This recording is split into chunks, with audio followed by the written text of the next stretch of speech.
ዑመር ኢብኑ ኸጣብ አዘውትረው እንዲህ ይሉ ነበር፣ ከመጥፎ ጓደኛ ብቸኝነት ይሻላል።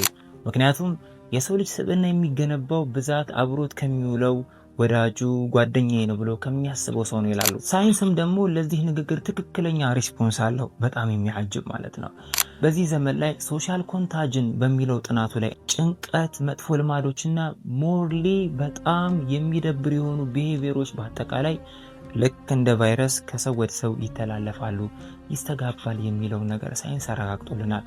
ዑመር ኢብኑ ኸጣብ ይህን ነገራቸውን ሳይንስ ባልነበረበት ሰዓት ላይ፣ ግኝት ባልነበረበት ሰዓት ላይ በዛ ዘመን ላይ ዘመን የማይሽረው ምክር ይሁን ዘንድ ይህንን ጥበብ ለእኛ አስተላልፈውልናል። እናም ወዳጄ ጭንቀት ካለበት ሰው ጋር፣ ድባቴ ካለበት ሰው ጋር፣ መጥፎ አመል ካለበት ሰው ጋር፣ አይሆኑ ልማዶችን ከሚያስተምር ሰው ጋር ስትውል ያንተም የኮርቲሶል መጠን ይጨምራል።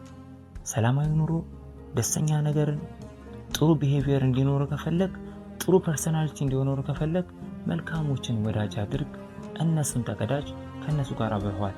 ለአላህ ቢወዳችኋለሁ። ዘመን የማይሽረው ምክር ይቀጥላል። ነገ እንገናኝ። ሰላሙ አለይኩም። ኮፒ ሊንክ ሼር ማድረጋችሁን እንዳትረሱ።